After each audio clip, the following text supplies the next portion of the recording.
avec la rupture de ce contrat entre Orano et les autorités nigériennes, cela montre effectivement que les Africains ont grandi et qu'il y a un certain nombre d'acteurs nouveaux qui sont aujourd'hui au devant de la scène et qui sont décomplexés et qui font parler effectivement à Paris avec un autre son de cloche. Nous pensons que Orano devrait en tirer les conséquences de 50 ans d'une gestion quand même opaque de l'exploitation des ressources d'un pays africain qui profitait plutôt à alimenter les régions parisiennes et françaises. Exactement, que ce soit les Russes, que ce soit les Chinois, que ce soit les Turcs, quelle que soit la personne qui va venir, nous allons partir sur de nouvelles bases où l'intérêt du Niger, parce que il y a une difficulté.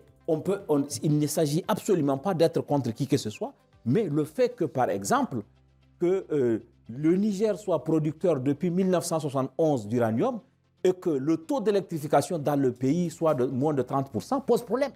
Ça veut dire qu'il y a quelque chose qui n'a pas été fait correctement.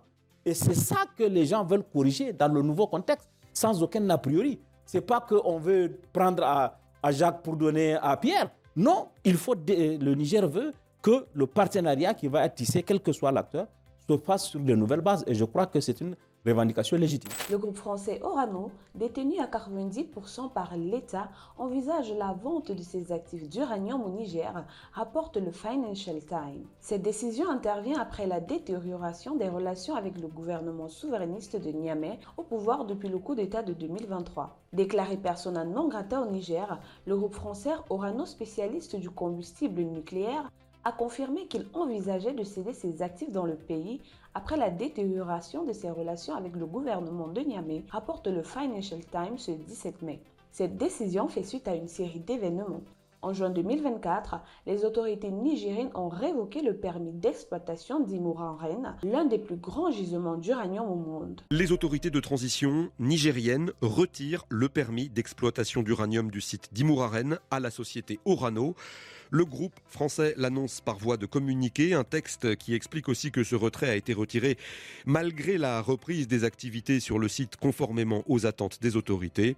Imouraren étant, on le rappelle, l'un des plus grands gisements d'uranium du monde. En décembre, Orano a annoncé avoir perdu le contrôle opérationnel de la Soumer, sa principale filiale dans le pays. Ces mesures s'inscrivent dans une volonté affichée de Niamey de reprendre le contrôle des ressources naturelles du pays. Le Niger, qui fournit environ 20% de l'uranium naturel utilisé en France, cherche à diversifier ses partenariats, notamment en se rapprochant de la Russie et de la Chine, jugés partenaires respectueux de la souveraineté. La possible cession des actifs d'Orano au Niger soulève des préoccupations au sein du gouvernement français, actionnaire majoritaire du groupe. Selon le Financial Times, des entreprises russes et chinoises auraient d'ores et déjà manifesté leur intérêt pour ces actifs stratégiques. Cette situation reflète une perte d'influence de la France, notamment en Afrique de l'Ouest, dans un contexte où plusieurs pays de la région remettent en question les partenariats historiques avec l'ancienne puissance coloniale. Il y a un contrat et le Niger aurait pu dire, puisque vous n'avez pas mis en œuvre ce site minier au bout de 5 ans, le permis qui a été attribué à Orano devait tomber dans le domaine public.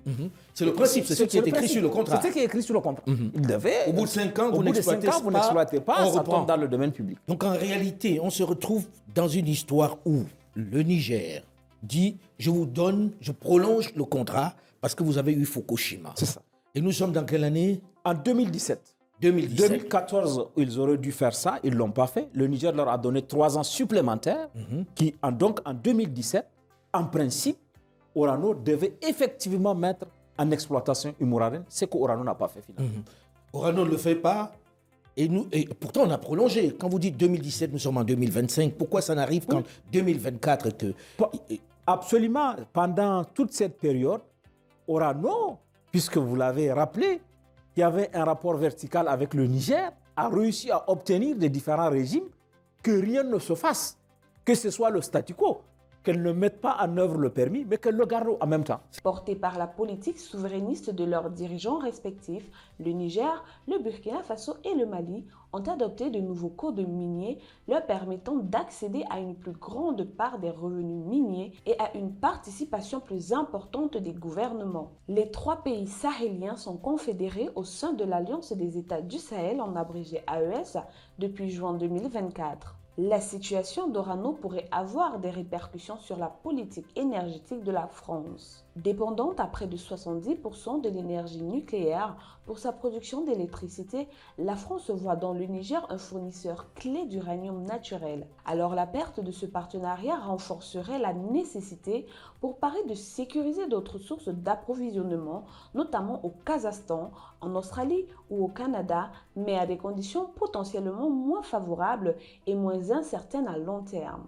Pour plus de contenu sur l'actualité africaine, suivez-nous sur le réseau social africain Diba World et sur toutes nos autres plateformes. Tous les liens sont disponibles dans la bio.